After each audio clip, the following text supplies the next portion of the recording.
The taping of Real Time with Bill Maher was expected to be sharp, entertaining, and full of provocative moments, just as fans had come to expect.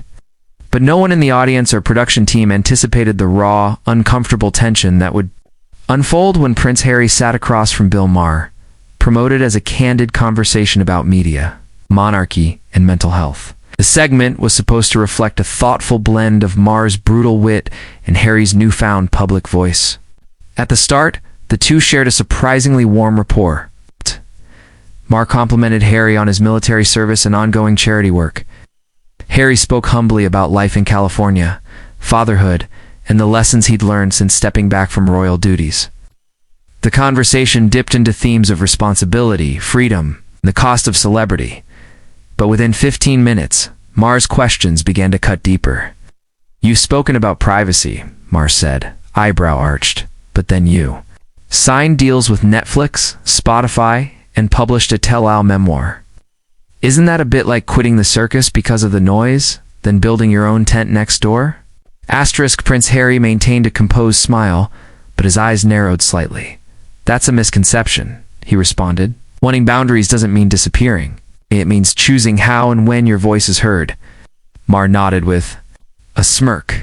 "Sure, but don't you think constantly telling your story on every platform undermines the claim that you're trying to step away from it all?" The studio was silent. Harry took a breath. "I speak when I believe there's value in the message. My goal isn't attention, it's awareness." Bill didn't drop it. "You don't think there's a little irony in leaving the royal family?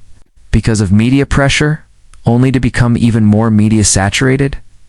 Harry's tone cooled slightly. "I left to protect my family.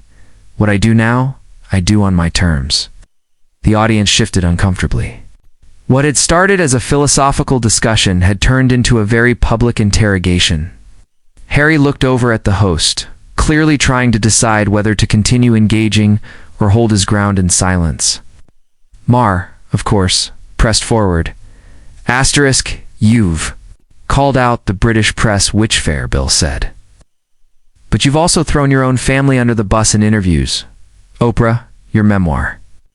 There's a trail of quotes that frame your father and brother as cold, complicit, and out of touch. That's not advocacy. That's family drama on full blast." Buddy's smile vanished. "There's a difference between silence and complicity," he said firmly. "When people suffer and others do nothing, that silence becomes endorsement." Maher leaned forward. "But it's your family. Did you really need to take it to Netflix? Couldn't that have been handled privately?" Harry's voice rose slightly. "I tried privately, for years, and I was ignored, dismissed, and gaslit. Speaking publicly was not the first choice, it was the last resort." Maher shrugged.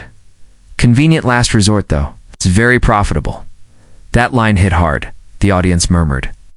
Harry's posture stiffened. "You think I did this for money?" he asked, incredulous.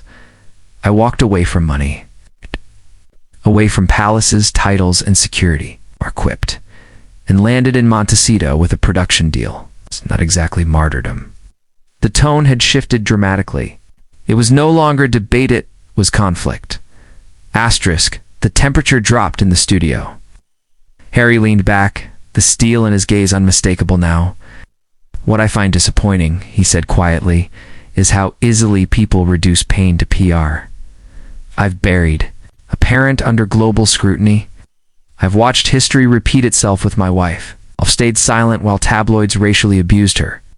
And now, when I try to speak, people like you call it whining." Maher didn't back down. "It's selective vulnerability. You want empathy without criticism. But public platforms don't work like that." Harry's voice trembled not with weakness, but with anger. "There's a difference between criticism and cruelty. What my family endured, what my wife endured wasn't commentary. It was character assassination." Maher gave a half smile. "Then maybe don't join the media circus if you don't want to be part of the act." That was it. Harry exhaled deeply, unclipped his mic, and placed it on the table. The audience gasped. "I came here in good faith," he said. "This isn't conversation. This is performance." He stood up, nodded once, and walked off the set without another word. The silence in the studio was deafening. The moment went viral almost instantly, before the episode had even aired in full. Phone-recorded footage and leaks made their way across social media. Prince Harry walks out on Bill Maher was trending in multiple countries. Fans of the Duke praised him for defending his truth in the face of Maher's infamous provocation.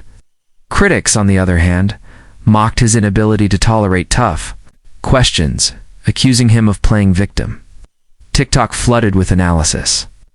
Hashtags like #HarryVs, Maher, #Royal Meltdown, and #WalkoutGate dominated timelines.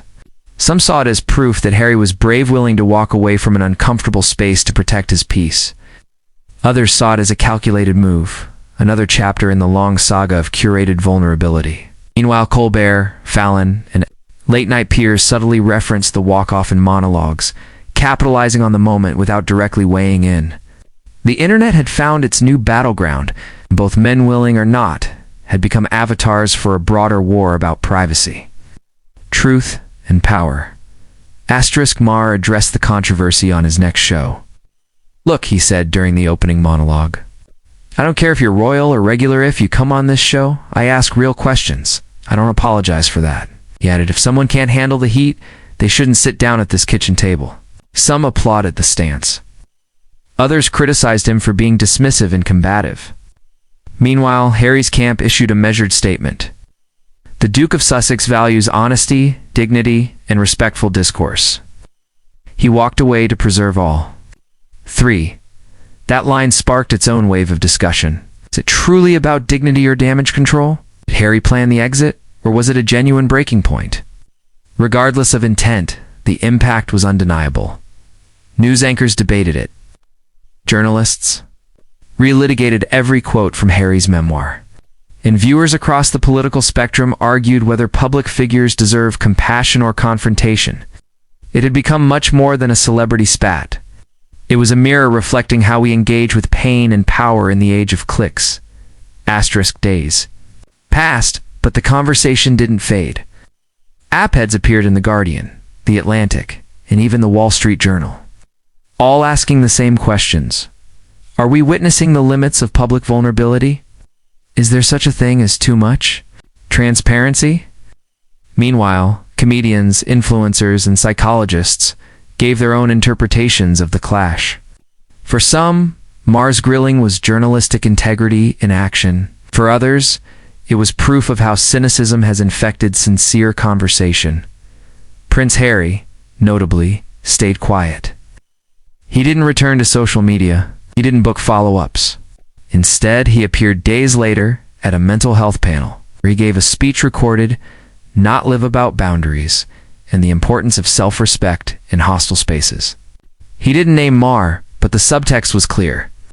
Sometimes, he said, walking away is braver than staying seated at the wrong table.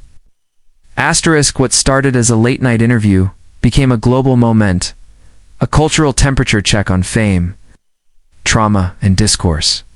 Harry's decision to walk away echoed with millions who felt unheard in conversations meant to break them. Maher's insistence on accountability resonated with viewers frustrated by public figures who want platforms without pushback. Truth likely lies somewhere in between two men defending their philosophies, crashing in a moment neither could control. But the echo of that moment, captured in high def and looped endlessly online, remains one of the most unforgettable clashes. In recent media memory, the audience may never fully agree who was right, but everyone remembers how it made them feel.